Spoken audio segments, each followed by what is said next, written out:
Antara paparan utama edisi Ahad 15 Januari.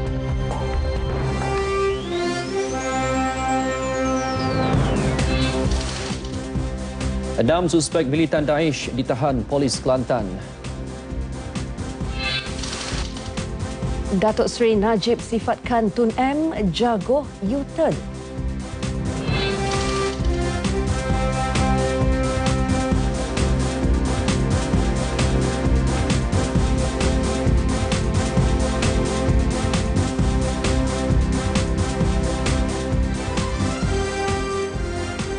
Enam individu disyaki anggota kumpulan militan Daesh diberkas dalam siri serbuan di sekitar Pasir Mas, Kelantan awal pagi tadi. Turut dirampas sejumlah peralatan serta bahan membuat bom. Ketua Polis Kelantan Negeri Datuk Dr. Abdul Rahman Ismail berkata keenam suspek berusia 30 hingga 50 tahun. Saya kes ini ada kaitan dengan kes yang mengancam keselamatan negara. Ya, kes mengancam keselamatan negara. Kita akan lebih berfokus kes ini dengan elemen, mungkin membabitkan elemen IS. Beberapa peralatan seperti wayar, tempat letak bateri dan beberapa bahan letupan turut dirampas. Kesemua suspek ditahan mengikut Seksyen 130C Kanun Keseksaan.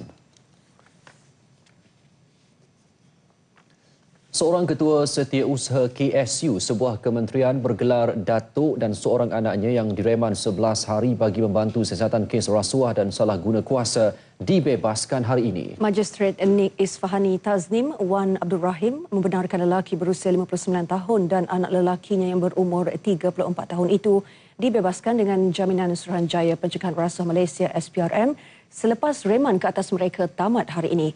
Magistrate membenarkan KSU itu dibebaskan dengan jaminan RM200,000 manakala anaknya RM25,000. Kedua-dua mereka sebelum ini ditahan reman 7 hari bermula 4 hingga 11 Januari lalu dan disambung selama 4 hari lagi sehingga hari ini. Pada Rabu lepas, mahkamah membebaskan seorang lagi anak lelaki KSU itu yang berusia 29 tahun dengan jaminan RM10,000 selepas siasatan terhadapnya selesai.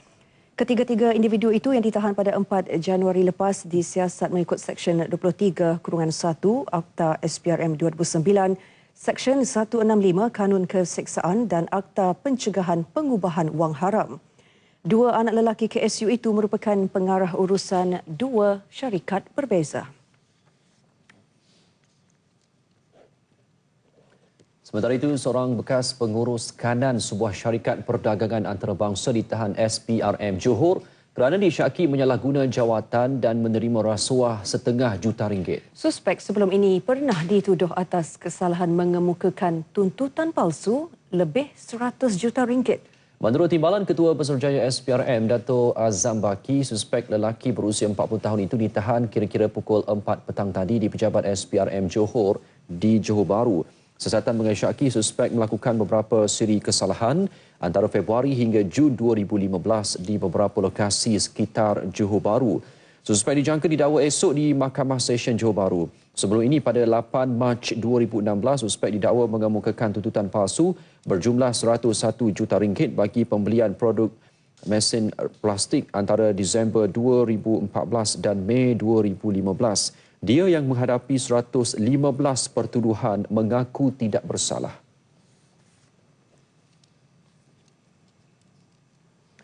Perdana Menteri Datuk Seri Najib Tun Razak menyifatkan Tun Dr. Mahathir Mohamad sebagai jago U-turn kerana sering mendolak-dalik termasuk dalam isu pemberian bantuan rakyat satu Malaysia BRIM. Menurut Perdana Menteri, jika sebelum ini Tun Mahathir mendakwa BRIM sebagai rasuah, namun semalam mengubah pendirian dengan mengatakan pembangkang akan meneruskan pemberian BRIM jika mereka memenangi pilihan raya umum akan datang. Kita boleh anggap Tun Mahathir ini sebagai jago U-turn. Dia hari ini telah melakukan tindakan dan kenyataan yang bercanggah sama sekali satu demi satu dengan pendirian dia sebelum ini. Kerajaan tidak menganggap BRIM itu sebagai rasuah, malah dia tidaklah banyak berbeza dengan apa yang dilakukan oleh kerajaan negeri Selangor dan Pulau Pinang dari segi bantuan-bantuan tertentu. Dan waktu Tun Mahathir menjadi Perdana Menteri, bantuan-bantuan seperti bantuan kebajikan dan wang ihsan diberi secara tunai di Terengganu.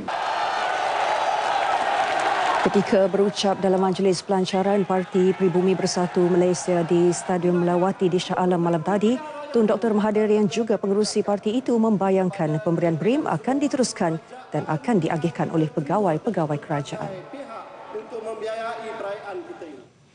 Sementara itu, Menteri Komunikasi dan Multimedia Datuk Seri Dr. Salih Tun Said Keruak menegaskan perubahan pendirian Dr. Mahathir itu jelas menunjukkan pembangkang hanya tahu mengkritik dasar yang dilaksanakan kerajaan BN.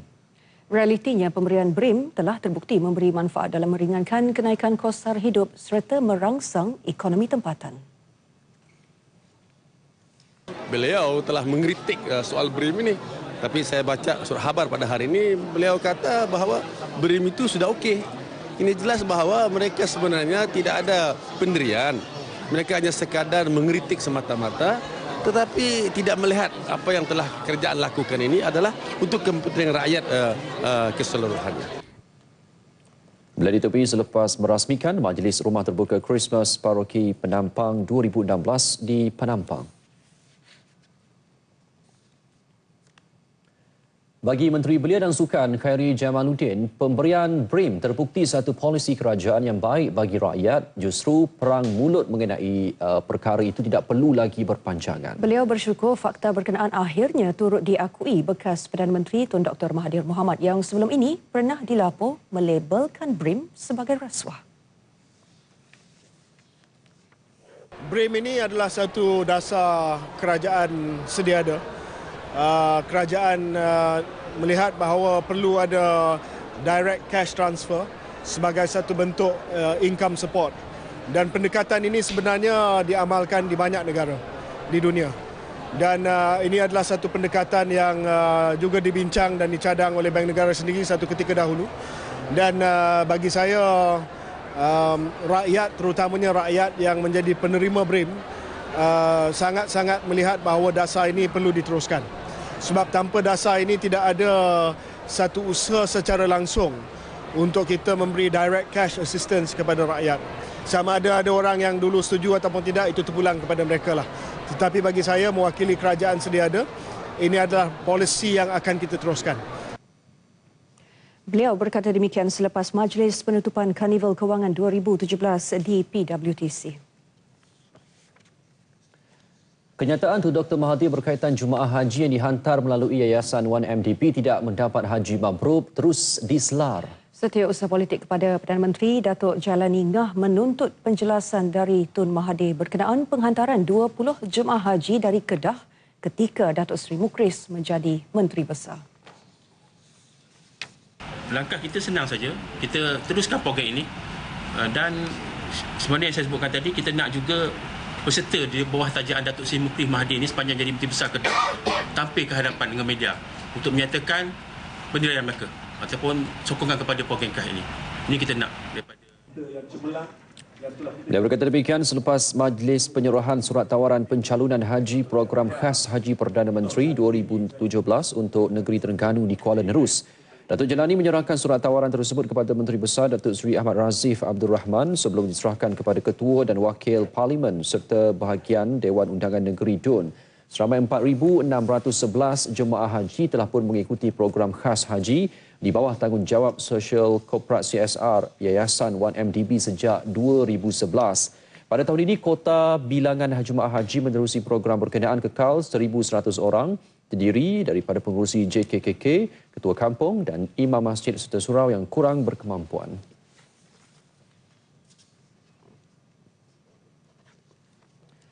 Perdana Menteri mengingatkan semua pihak di negara ini agar turut sama memainkan peranan mengadaptasi perubahan dalam bidang pendidikan dan tidak meletakkan sepenuhnya tanggungjawab itu kepada kerajaan. Datuk Seri Najib Tun Razak berkata semua pihak perlu peka dengan perubahan dalam dunia pendidikan kerana hanya ilmu dan pengetahuan menjadi teras kepada kejayaan bangsa dan negara serta menjamin kegemilangan sesebuah tamadun. Pendidikan bermula waktu kita. Kenapa saya kata demikian? Kerana mana-mana negara malah untung nasib sebuah tamadun semestinya bertunjangkan kepada penguasaan ilmu ataupun knowledge. Knowledge merupakan teras kepada kejayaan diri, kejayaan bangsa dan juga kejayaan sesebuah tamadun. Menyingkap, mengimbau kembali sejarah kegemilangan mana-mana tamadun dalam sejarah manusia tidak dapat kita pisahkan daripada sesebuah tamadun yang bertunjangkan pada ilmu. Kalau sesebuah tamadun itu pengaruhnya bergantung kepada kuasa ketenteraan, dia tidak boleh bertahan lama. Ataupun waktu. Beliau berucap pada majlis penyampaian hadiah kecemerlangan UPSR dan PT3 2016 serta penyerahan buku dan program Back to School Parlimen Pekan di Pekan Pahang. Matlamat memperkasa kejayaan pendidikan anak bangsa perlu diterjemah dengan komitmen kolektif pelbagai pihak. Pendidikan bukan bermula di bangku sekolah tetapi diterapkan dari rumah dengan kerjasama ibu bapa. Walaupun hanya 20 minit, namun masa itu sangat memberi makna kepada Ketua UMNO Cawangan Dusun Pinang, Ghazali Omar, yang menerima kunjungan Datuk Seri Najib. Perdana Menteri meluangkan masa menziarahi Ghazali, 59 tahun, yang ketika ini menderita sakit kanser kelenjar. Datuk Seri Najib yang juga ahli Parlimen Pekan tiba kira-kira pukul 10.20 pagi berkunjung ke rumah Ghazali di Kampung Pahang Tua. Turut serta Menteri Besar Datuk Seri Adnan Yaakob dan Adun Pramujaya, Datuk Seri Said Muhammad Puzi Sheikh Ali. Ghazali, 59 tahun, memegang jawatan selaku Ketua UMNO Cawangan Dusun Pinang sejak 2000 sehingga kini.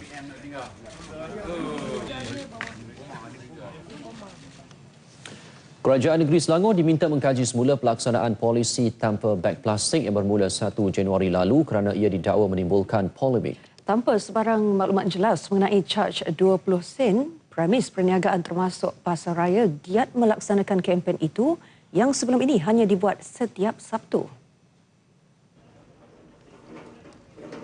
Dalam tinjauan di sebuah pasaraya dekat Kelang mendapati caj 20 sen dikenakan bagi setiap penggunaan beg plastik. Rata-ratanya mahu kerajaan negeri pimpinan Datuk Seri Muhammad Azmin Ali menyatakan rasional penguatkuasaan yang dibuat tanpa membebankan mereka. Kalau tak mau kasih semua tak mau lah, tak bayar cakap lagi mau bayar itu 20 sen. Kalau semua tak mau lah. Kenapa nak menyusahkan rakyat Selangor ni? Apa dah jadi dengan negeri Selangor ni? Betul-betul ada Pakatan Harapan untuk menolong orang ke atau nak menyusahkan orang rakyat? Malah mereka juga mahu pelaksanaan itu dikaji semula kerajaan negeri yang sebelum ini seringkali melaungkan kebajikan rakyat diberi keutamaan. Sebaliknya, pelaksanaan caj 20 sen bagi beg plastik itu menimbulkan tanda tanya dalam kalangan rakyat. Saya sarankanlah kerajaan negeri kepada semua fikir alternatif yang terbaik untuk kita implement sesuatu. Jadi saya rasa fikirkan baliklah. Sebelum mengeluarkan arahan, fikirkan semula. Janganlah membuatkan rakyat lagi sengsara. Saya rasa teguran perlu diambil oleh kerajaan negeri daripada masyarakat warga Selangor. Menyusahkan perbelanjaan dah lah banyak meningkat. Dah tu kena tambah lagi 20 sen. Kalau satu hari RM1, 30 hari dah RM30. RM30 tu boleh beli satu kampik beras untuk keluarga. Kena ingat sikit, jangan bebankan rakyat. Bermula 1 Januari lepas, Selangor memperluaskan kempen Hari Tanpa Beg Plastik selama 7 hari seminggu berbanding hanya setiap Sabtu sebelum ini. Pengguna yang mahu menggunakan beg plastik akan dicas 20 sen bagi setiap penggunaannya. Kerajaan Negeri Pulau Pinang digesa mengadakan pertemuan dengan Persatuan Nelayan sebelum meneruskan projek tambak laut di Tanjung Tokong. Pengerusi Persatuan Nelayan Pulau Pinang Nazri Ahmad kesal kerana suara nelayan dan penduduk Tanjung Tokong tidak dihiraukan langsung oleh kerajaan negeri. Nazri membuat gesaan itu ketika mengetuai demonstrasi aman bersama lebih 200 nelayan membantah projek tambak laut di Tanjung Tokong. Nazri mendakwa projek itu akan turut memberi kesan bukan sahaja kepada nelayan Pulau Pinang, malah dari negeri Kedah juga. Menurut beliau, hampir 4,000 nelayan akan terjejas sekiranya projek berkenaan diteruskan. Hadir sama menzahirkan sokongan kepada golongan tertindas ini ialah Presiden Persatuan Pengguna Pulau Pinang, SM Muhammad Idris.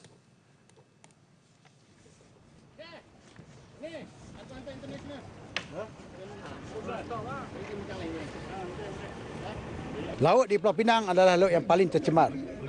Kalau tuan-tuan tengok dulu masa tahun 80-an, Pulau Pinang ni terkenal dengan pelancong. Banyak orang putih, orang daripada Eropah, daripada Amerika, daripada Australia yang datang ke Pulau Pinang. Tapi hari ini kalau kita tengok, dia ada satu diversion yang mana pelancong-pelancong tak mai dah di Pulau Pinang. Banyak dia turun ke Langkawi dan juga Kuala Lumpur. Jadi di Penang ni dia boleh kata domestik punya pelancongan. Dia dah tak ada dah international pelancongan macam dulu. Jadi ini sebabnya kualiti air kita, kualiti laut kita semakin lama adalah semakin memburuk.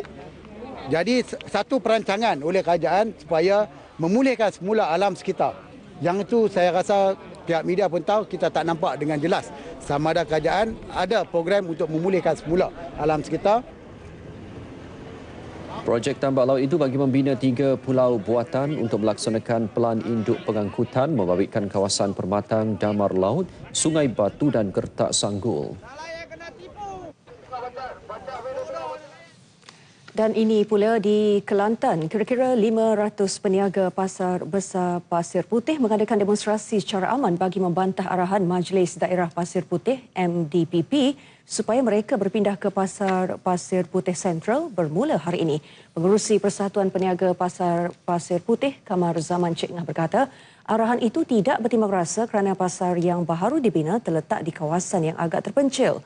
Malah persatuan itu telah memohon untuk berunding dengan MDPP namun tiada maklum balas diterima. Bagi saya ini adalah tidak wajar bagi pihak peniaga-peniaga berhak bersuara. Dengan keadaan begitu, peniaga tidak akan berpindah mudah. Sebab bukan pihak peniaga tak mahu berpindah. Dengan keadaan yang tidak sesuai, bagi peniaga tak logik lah untuk kita berpindah ke sana. Kami bukannya nak minta tempat berniaga yang gudai ataupun kedai yang bertikak-tikak. Kami hanya perlu ke saiz tapak bangku kami ni dikekalkan. Bukan seperti yang dia buat di Pasar Baru ni, daripada ne kali ne dia bagi 3 kali 5 kepada kita. Kami bukan tak mau pindah, tapi biarlah Majlis Daerah buat yang sesuai untuk kami. Selain aspek lokasi, mereka mendakwa pasar baharu itu mempunyai ruang kedai lebih kecil dan kadar sewa yang dikenakan juga lebih tinggi berbanding tempat lama. Pelaburan asing terutama dari China ke dalam negara bukan bermakna menjual kedaulatan negara seperti yang didakwa pembangkang. Sebaliknya memberi keuntungan kepada negara secara keseluruhannya. Kita sebagai sebuah kerajaan... Perdana Menteri Datuk Seri Najib Tun Razak berkata setiap pelabur yang berminat melabur di negara ini perlu dilihat secara positif demi pembangunan negara yang mapan. Malah hasil pelaburan juga disalurkan kepada setiap keperluan rakyat secara keseluruhan seperti menaik taraf bangunan sekolah dan menambah peralatan mengajar. Ia selaras dengan dasar pembangunan negara yang tidak meminggirkan mana-mana kaum.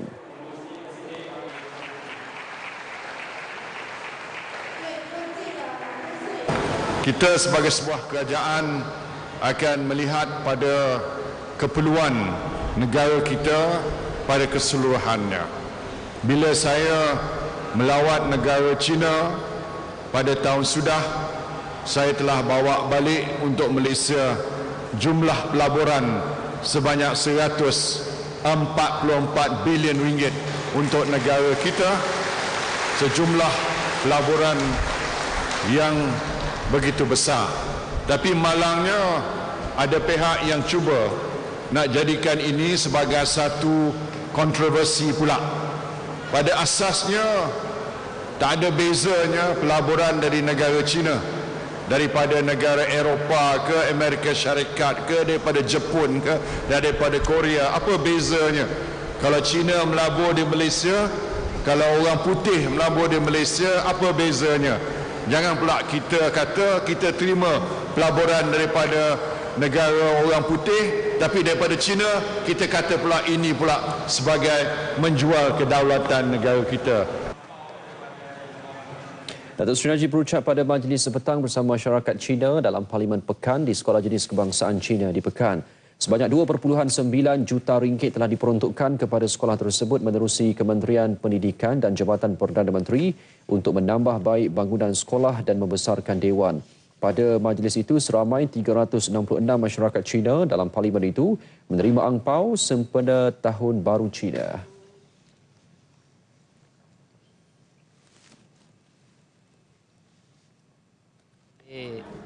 Orang semua kiri kanan dia orang sama sekali lah. Okey. Hari tahun ni macam mana persiapan? Minta lagi baik.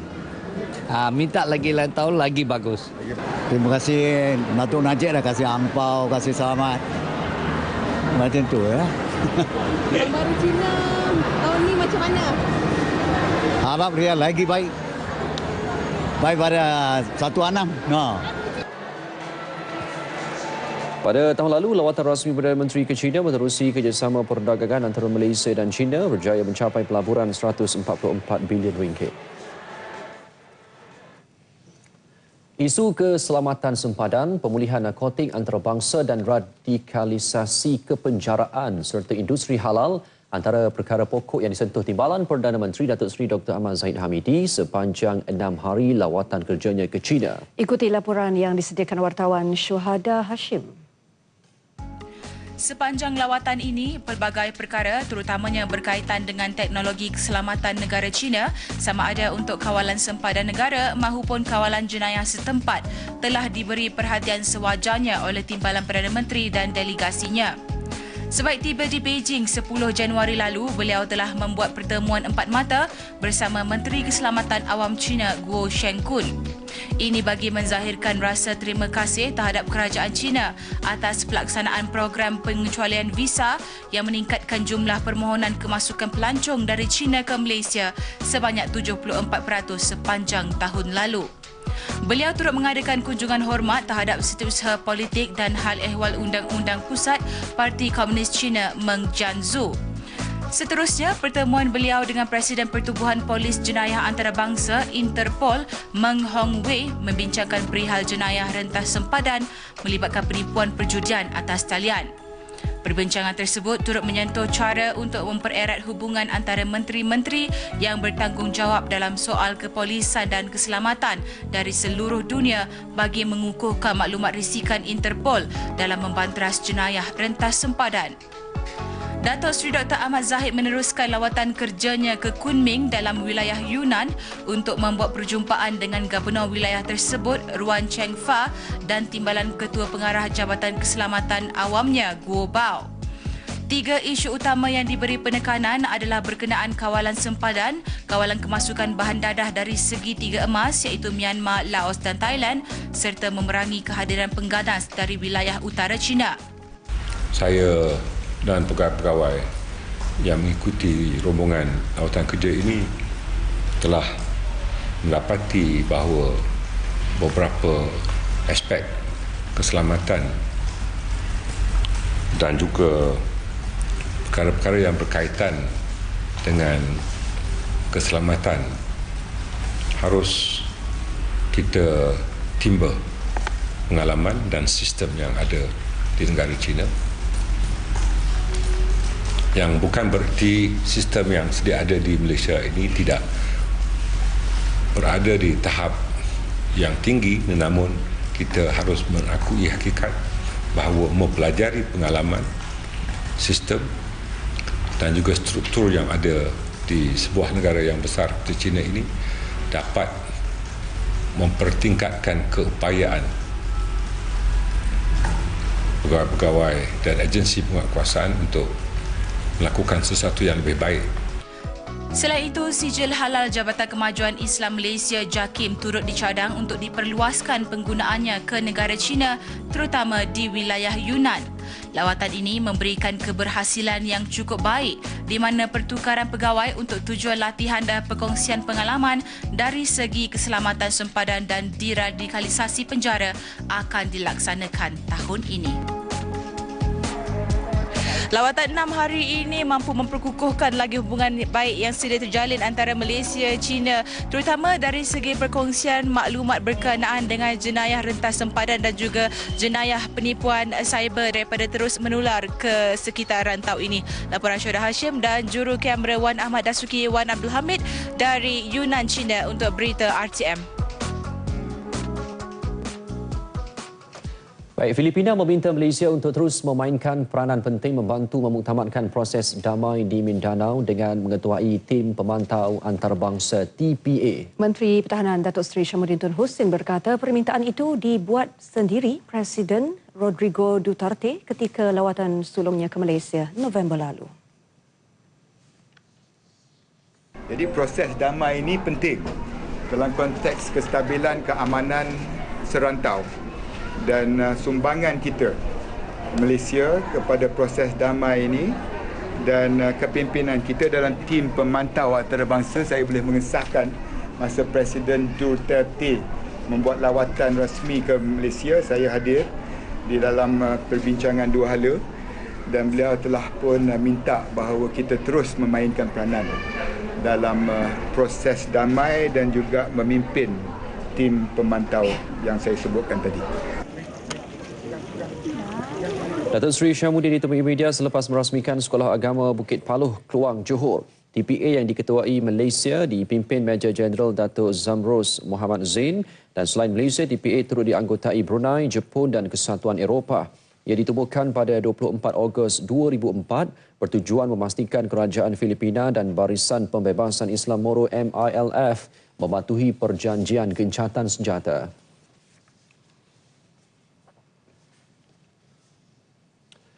Baik, kehadiran banyak cacing gelang dalam kawasan Sekolah Kebangsaan Kuala Ping, Hulu Terengganu sejak beberapa hari lalu membimbangkan guru dan murid serta penduduk sekitar. Ini kali pertama kejadian seumpama itu berlaku sejak sekolah itu dibuka 49 tahun lalu. Kerja menghapuskan cacing gelang itu dibantu anggota bomba dan penyelamat daerah Hulu Terengganu. Mereka turut membersihkan longkang sekitar sekolah manakala kaki tangan pejabat kesihatan daerah menyembur air garam pekat bagi menghapuskan cacing. Penduduk yang tinggal berhampiran sekolah mendakwa kehadiran cacing gelang dengan jumlah yang begitu banyak bermula pertengahan Disember tahun lalu sebelum berlaku banjir besar baru-baru ini. Bagaimanapun, sejak beberapa hari lalu, sekolah tersebut menjadi sasaran cacing. Tak pernah lagi berlaku cacing yang begitu banyak macam yang kita tengok pada hari ini. Ini pun kira hari ini dah berkurang dah. Oleh kerana gerakan daripada Jabatan Kesihatan memberteraskan daripada cacing-cacing ini terus berluasa. Namun kesan daripada itu akan mengakibatkan mudarat kepada pelajar sekolah, terutama bangkai kepada cacing tersebut. Itu yang sebabkan hari ini kita tak pernah lah tengok kat lain-lain cacing ni, orang kampung panggil cacing gelang. Yang lepas berlaku banjir ni, cacing seminggu tu bit dah. Sebelum banjir besar itu, baru itu kat rumah saya. Kiri kanan jalan. Cacing banyak sungguh tu, berjumpa tu kat rumah itu, baru itu. Kat rumah, memang banyak sungguh lah. Budak pun banyak, pun cacing pun banyak tepi jalan tu. Tijak lori kereta pun banyak atas jalan. Pengarah Jabatan Kesihatan Negeri Dr. Muhammad Omar memberitahu RTM sampel cacing sudah dihantar ke Makmal Kajian Serangga di Bukit Payung, Marang. Analisis makmal akan menentukan spesies sebenar dan setakat mana bahaya cacing itu kepada manusia.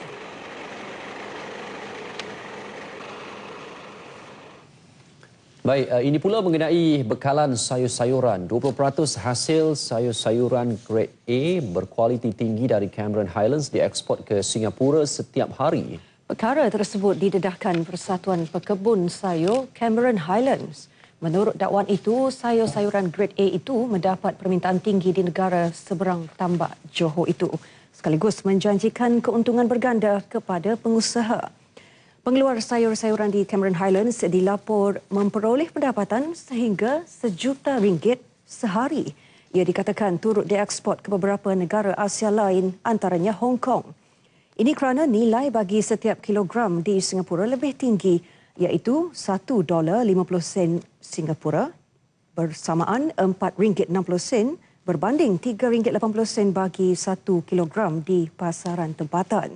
Keadaan ini memaksa pemborong sayur-sayuran tempatan mengimport sayuran yang lebih murah dari Thailand, China dan Vietnam bagi menampung keperluan pasaran tempatan. Menurut Ketua Aktivis Persatuan Pengguna Islam Malaysia, Datuk Nazim Johan, kerajaan perlu mengambil inisiatif mengetengahkan dasar baharu untuk mengatasi hal itu.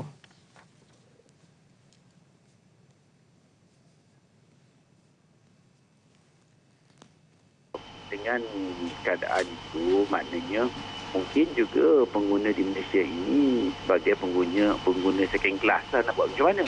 Kerana segala yang baik dieksport dulu ya. Jadi kita mengharap mungkin ada dasar tertentu lah yang memberi keutamaan juga pada pengguna di sini. Maknanya kalau tidak, kita ni jadi anak diri lah sampai bila-bila kan.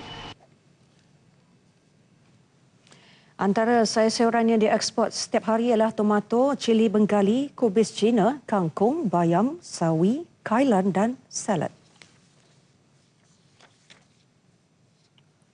Kementerian Kesihatan akan mengambil sampel tepung gandum yang didakwa mengandungi bahan peluntur untuk dianalisis di makmal dalam tempoh terdekat. Menterinya Datuk Seri Dr. S. Subramaniam menjelaskan jika terbukti ia mengandungi bahan peluntur yang melebihi kuantiti dibenarkan, pihaknya akan menarik semula penjualan tepung tersebut. Beliau menegaskan menjadi satu kesalahan undang-undang jika pihak terbabit menggunakan bahan kimia yang tidak dibenarkan untuk mengubah warna tepung.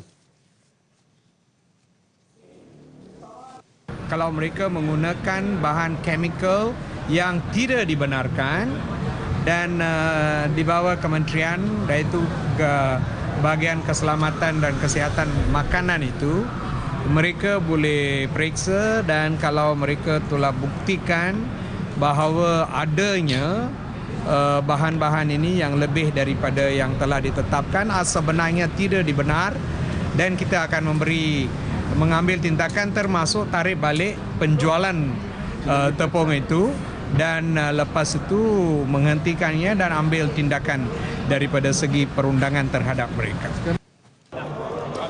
Datuk Seri Dr. S. Subramaniam berkata demikian selepas menghadiri Pesta Pongal di Ibu Pejabat MIC di Ibu Negara. Beliau mengulas mengenai senarai tepung gandum yang dikeluarkan Persatuan Pengguna Islam Malaysia PPIM yang didakwa mengandungi bahan peluntur yang boleh menjejaskan kesihatan. Sementara itu mengenai pil misoprostol atau Cytotec yang didakwa boleh menggugurkan kandungan yang dijual secara dalam talian, Datuk Seri Dr. S. Subramaniam menegaskan perkara itu sukar dikesan dan akan diambil tindakan kerana ia melibatkan pembelian yang dilakukan di luar negara. So itu satu kelonggaran yang ada di mana daripada luar negara had yang kecil tidak dapat dikesan melalui sistem saringan yang tersedia ada yang sampai ke mereka yang buat pembelian. Tapi kalau dibuat di dalam negara ini daripada sudut sistem perundangan kita memang salah dan kita boleh ambil tindakan termasuk denda atau penjara kalau ini dianggap sebagai kesalahan yang lebih besar. Kementerian Kesihatan akan bekerjasama dengan Kastam Diraja Malaysia dan pihak polis untuk mengesan sebarang bungkusan yang mengandungi pil tersebut sekiranya terdapat penjualan berlaku di dalam negara. Penjualan pil tersebut asalnya digunakan untuk mengubati penyakit gastrik, hangat diperkatakan di laman sosial.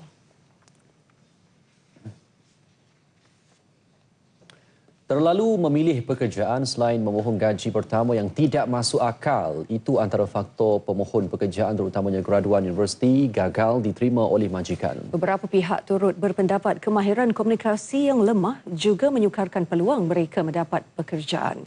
Wartawan Andy Riza Rohadian yang berkesempatan menghadiri pameran kerjaya dan latihan Malaysia MCTF 2017 di Ibu Negara ada laporannya.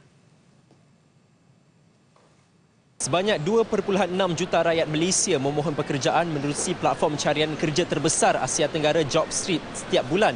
Namun hanya terdapat 20,000 kekosongan sahaja bagi tempoh sama, dan ketidaksimbangan ini menuntut setiap pemohon pekerjaan untuk meneliti beberapa aspek agar diterima oleh majikan. Kita ikuti pandangan beberapa pihak.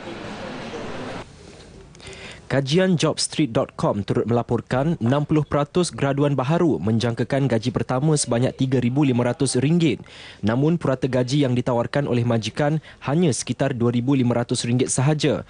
Pengurus kanan Top Glove Sdn Bhd, Mei Ng berkata, pemohon pekerjaan tidak wajar meminta manfaat terlalu tinggi, sebaliknya mengambil kira perkembangan kerjaya untuk jangka masa panjang.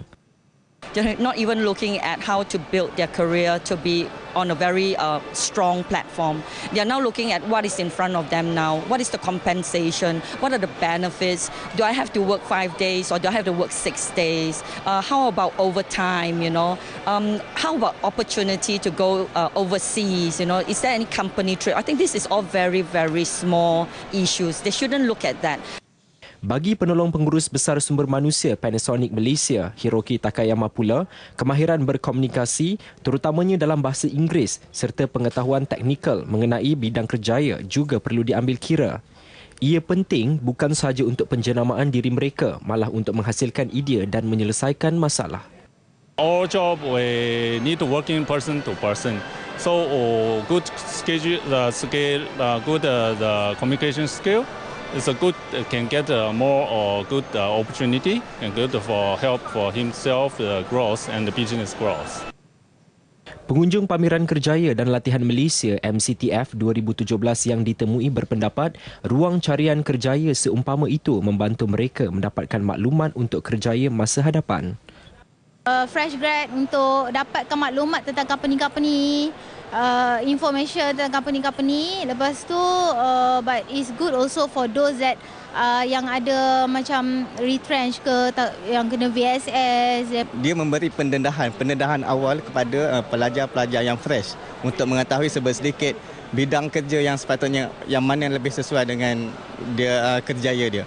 Kesimpulannya, kelayakan akademik semata-mata bukan jaminan pemohon akan diterima oleh majikan, tetapi pengalaman, minat dan kemahiran tambahan. Andy Reza, RTM. Kesedaran dan penguasaan pengurusan kewangan di kalangan belia masih di tahap yang rendah dan jumlah orang yang muflis meningkat. Menurut kajian oleh Jabatan Insolvensi Malaysia, 25% daripada kalangan belia berusia antara 25 hingga 34 tahun telah diisytiharkan muflis. Di antara punca utama menyebabkan belia terjebak dengan masalah tersebut termasuklah pinjaman peribadi, sewa beli kenderaan dan pinjaman perumahan. Justru Menteri Belia dan Sukan Khairy Jamaluddin menggesa golongan belia perlu memperkasakan diri dengan pengetahuan dan maklumat berkaitan pengurusan kewangan. Melalui karnival seperti ini, kita akan melihat lebih ramai lagi generasi muda, belia, anak muda menabung, melabur dalam aset kewangan yang boleh membawa pulangan untuk masa depan dan untuk mengurus perbelanjaan mereka supaya dapat menjaga masa depan mereka. Khairy bercakap kepada media selepas menyempurnakan penutupan Karnival Kewangan 2017 di PWTC. Pengguna MRT laluan Sungai Buloh Kajang disaran menggunakan kaedah tanpa tunai bagi kemudahan dan kelancaran perjalanan selepas tempoh promosi perjalanan percuma berakhir esok. Penumpang boleh mendapatkan kad Touch and Go, kad bulanan MRT atau kad mingguan MRT daripada kaunter khidmat pelanggan di semua stesen.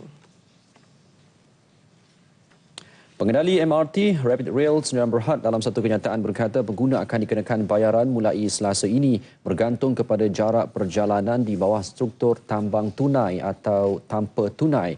Pelajar, warga emas dan orang kurang upaya OKU akan diberikan diskaun 50% dan token konsesi boleh dibeli daripada mesin layan diri tiket atau kaunter khidmat pelanggan. Manakala perkhidmatan bas perantara akan mengenakan bayaran RM1 bagi setiap perjalanan. Untuk maklumat lanjut mengenai struktur tambang MRT, pengguna boleh melayari laman web myrapid.com.my.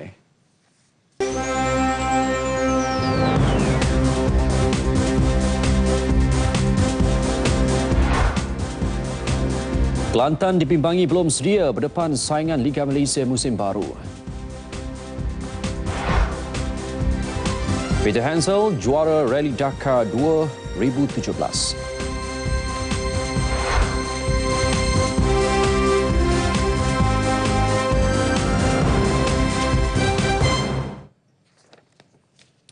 Baik, menjelang pembukaan saingan Liga Malaysia 2017, bekas Presiden Persatuan Bola Sepak Kelantan KAFA Tan Sri Anwar Musa melahirkan kebimbangannya selepas pasukan Kelantan dilihat seakan belum bersedia untuk kempen musim ini. Jelas beliau, KAFA masih belum dapat membentuk sebuah pasukan yang mantap sekaligus boleh mencetus masalah kepada pasukan terbabit. Pada musim ini, kalau tak kena gaya, you will be relegated. Minta maaf saya kata itu. This is not something yang saya doakan begitu. Tapi kalau tak prepare betul-betul, sebab pre-season preparation must be intensive. Fitness preparation must be intensive. Tactical preparation must be intensive. Dan pembentukan tim, you must pick at the right time. You kena ada kaedah-kaedahnya itu. Corak-corak you mengadakan perlawanan. Pre-season match, at least patutnya 8. Tan Sri Anwar berkata demikian pada majlis pengenalan pemain import Kelantan bagi musim ini. The Red Warrior menambat penyerang Lubnan yang pernah beraksi bersama mereka sebelum ini, Muhammad Gadar, bersama dua pemain dari Afrika iaitu bekas pemain skuad Piala Dunia Cameroon, Cedric Jegowi serta Okikiola Afolabi dari Nigeria. Baik, selepas mengharungi beberapa aksi persahabatan pramusim di dalam dan luar negara, pendatang baru Liga Super Melaka United dilihat semakin menunjukkan keserasian terutama selepas mengadakan beberapa siri persahabatan di Kemboja. Kejayaan skuad Hang Tuah mengikat juara Liga Kemboja Buteng Ket Angkor 2-2 dalam aksi persahabatan terakhir jelajah Kemboja di Stadium Olimpik Phnom Penh. Dilihat bukti keserasian erat yang terjalin antara pemain. Menurut pengurus pasukan Melaka United, Datuk Muhammad Yusof Mahadi, selepas beberapa aksi persahabatan, para pemainnya semakin menunjukkan keserasian. Kita dapat menunjukkan satu permainan yang agak meyakinkan ataupun nampak punya harapan. Sebab sebelum itu saya melihat permainannya agak kucak-kacir antara player dengan permainan antara player dengan player belum begitu serasi. Ditanya mengenai pembayaran bonus kemenangan selaku juara Liga Perdana musim lalu kepada para pemain, beliau yang juga timbalan Presiden Persatuan Bola Sepak Melaka United menjelaskan hampir kesemua pemain yang terlibat telah menerimanya dan kini pihaknya masih dalam proses rundingan dengan beberapa bekas pemain import bagi menyelesaikannya. Ini disebabkan bonus kita pun bila hujung season ni kita baru mendapatkan kewangan semula. Bila hujung tahun biasanya kewangan kita dah mula, kantong kita dah mula nipis. Beliau berkata demikian kepada RTM selepas majlis pelancaran jersey baru Melaka United bagi musim 2017. Majlis disempurnakan Ketua Menteri Melaka yang juga Presiden MUSA Datuk Seri Idris Harun di Stadium Hang Tuah, Melaka malam tadi. Terus berlangsung aksi persahabatan pramusim terakhir Melaka United menentang Felda United yang menyaksikan skuad Hang Tuah bimbingan jurulatih Eric Williams terpaksa akur dengan kehebatan naib juara Liga Super musim lalu dengan kekalahan 1-2. Tiada sebarang gol terhasil pada babak pertama. Separuh masa kedua pula menyaksikan Wan Zek Haikal muncul Wira The Fighters selepas menyumbat 2 gol pada minit ke-66 dan 69. Penyerang yang juga Kapten Melaka United, Ilyas Pasajevic, kemudiannya berjaya merapatkan jurang kepada 1-2 pada minit ke-72. Baik, peluang menyarung jersey skuad futsal kebangsaan masih terbuka. Perkara ini disuarakan Ketua Jurulatih Futsal Kebangsaan Chu Chun Yong berhubung status pemain yang digugurkan dalam sesi pemilihan sebelum ini. Definitely, pemain-pemain yang digugurkan sebab dalam short period I expect they orang perform up to certain expectation. But it's too short for them to be honest, but they are all potential. So saya akan pantau mereka di dalam Liga Futsal Kebangsaan and check how their performance is. Then definitely they will have the chance to come back to national team again. Definitely. Chun Yong ditemui bersama skuad kebangsaan di lapangan terbang antarabangsa Kuala Lumpur KLIA pagi tadi yang berlepas ke Bangkok untuk kejohanan futsal AFF 2017 pada 23 Januari. Skuad kebangsaan bertolak seminggu awal bagi menghadapi 3 perlawanan persahabatan menentang Bangkok FC, Bangkok BTS dan Navy FC sebagai persiapan menghadapi kejohanan tersebut.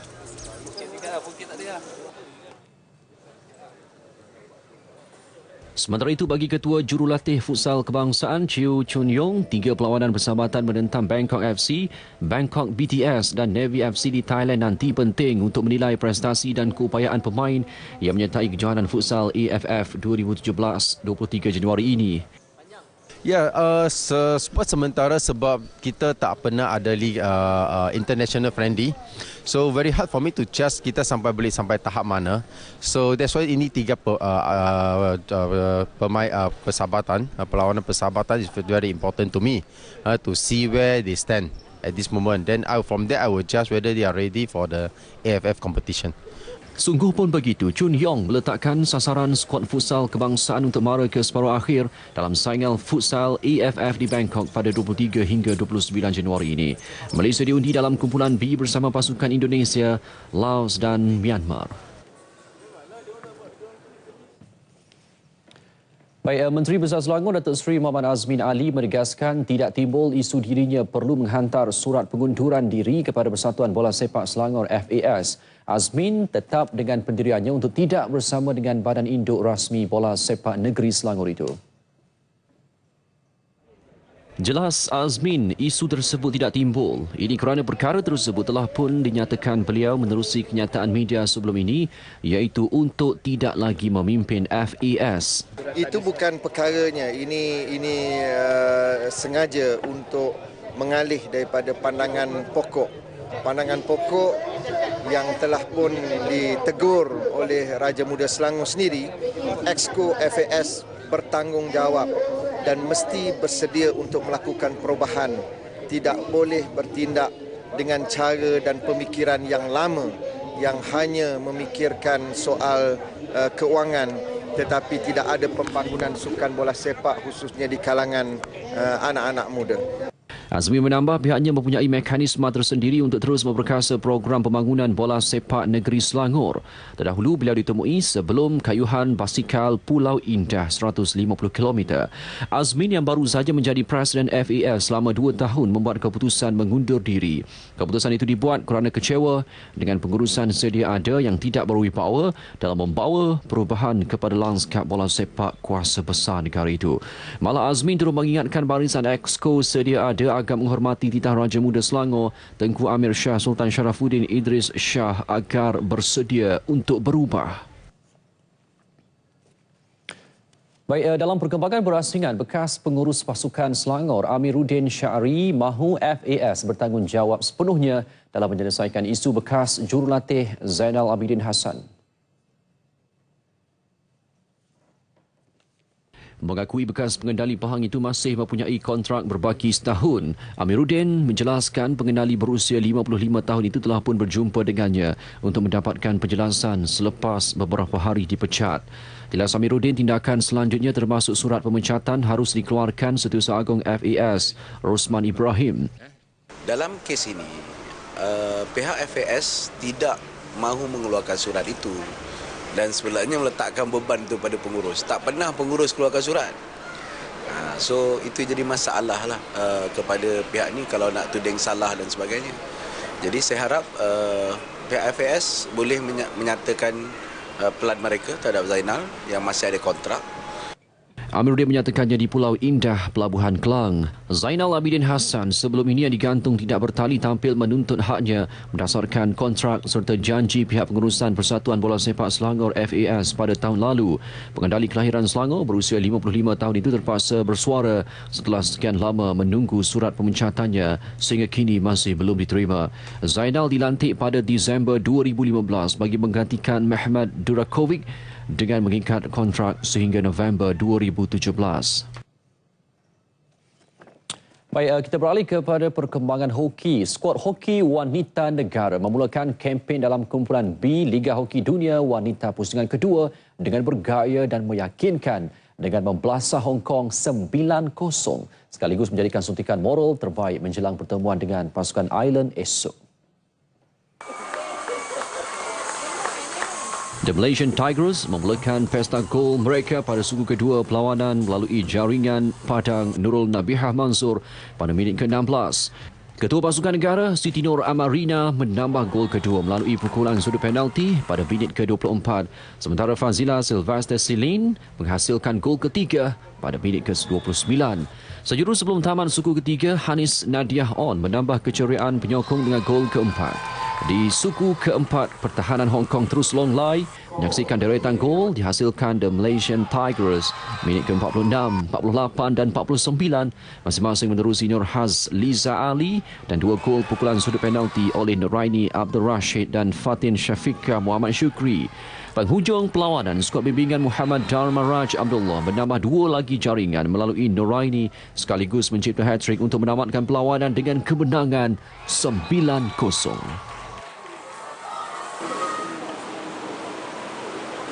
Sementara itu bagi pengendali pasukan Muhammad Dharma Raj, kemenangan dalam perlawanan pertama memberi rentak positif bagi memastikan misi muncul juara kumpulan terlaksana. Hari ini punya kiris perlawanan kita boleh cakap macam kita tak perlu bermain. Dia just terus tekan dia punya kiris kawasan dan dia tak mampu untuk kiris mengeluarkan bola. Jadi nampak senang untuk kita bermain.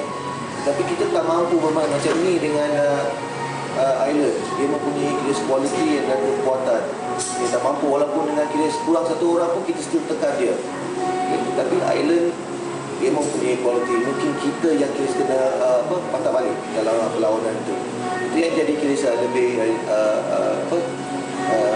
susah untuk kiris bermain pada hari Isnin. Skuad negara dijadual bertemu Island esok yang dianggap pertemuan tumpuan. Malaysia perlu muncul sebagai juara kumpulan untuk mengelak daripada bertemu lawan sukar pada suku akhir. Selain mahu berada di landasan terbaik untuk memburu tiket ke final Piala Dunia, 2 pasukan teratas kejohanan akan menerima slot automatik ke separuh akhir Liga Hoki Dunia Wanita Jun depan.